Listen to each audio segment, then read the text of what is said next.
Assalamualaikum, salam sejahtera. Saya Mr. K daripada Coach E-Commerce anda. Pada hari ini saya nak share bagaimana kita nak daftar TikTok seller yang baru. Yang pertama, korang kena ada SSM. Kalau nak daftar dengan SSM, soft copy SSM. Yang kedua, kalau korang nak daftar dengan IC, korang kena ada salinan IC dalam bentuk PDF ataupun dalam format foto. Dan yang ketiga, korang kena ada alamat email yang tak pernah daftar dengan seller TikTok Shop. Dan yang keempat, korang kena ada satu nombor telefon yang tak pernah daftar dengan TikTok seller. So, langkah pertama, korang pergi dekat URL sellermytiktok.com ataupun korang search sahaja TikTok seller dan akan keluar pop-up macam ni. First, korang ambil pada button sign up dan kemudian korang masukkan sama ada nombor telefon ataupun email address. Sebagai contoh, saya menggunakan phone number untuk daftar TikTok seller. Kita masukkan nombor telefon kita kat sini dan korang klik pada button send code verify.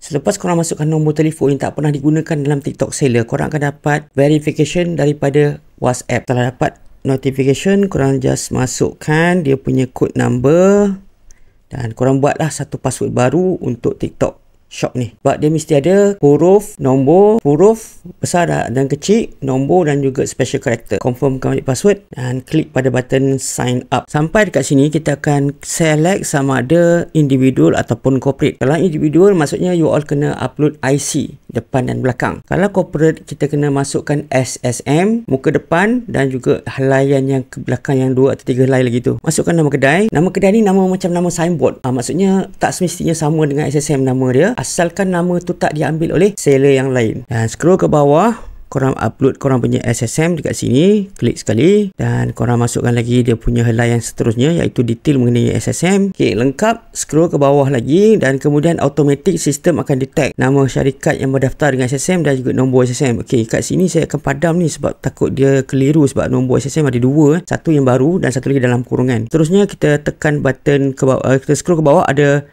additional information. Dia minta confirmkan nombor telefon yang kita dah masuk tu betul atau tidak. Masukkan email address. Yang ini kena cari email yang tak pernah digunakan lagi dalam TikTok seller. Okey, kita masukkan email, kita send code, dragkan dia sebagai verification. So tunggu code lah untuk sampai dekat korang punya email. Okey, kita dah sampai verification code dekat email. So kita just tekan saja button code dia dan klik pada button agree dan kemudian klik pada button submit sahaja. So dia minta korang confirmkan balik sama ada korang punya nama kedai, korang punya company registration dan juga company name. Kalau okey, tekan button confirm. Submission dah pun dihantar tapi korang kena tunggu a few minutes ataupun a few hours, depend pada macam mana registration tu AI baca.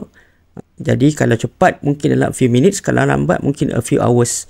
So dia kata kat sini 48 jam paling lambat lah. Check dalam email korang sama ada dia dah verified ke belum. Dia akan hantar notification melalui email. Jadi ini dulu tutorial bagaimana korang nak buka TikTok seller untuk basic. Jadi selepas korang dah register semua ni, walaupun tak lagi complete iaitu belum approve lagi, korang dah boleh upload produk. Jadi untuk next tutorial kita akan bincang bagaimana nak upload produk dalam TikTok seller. Thank you.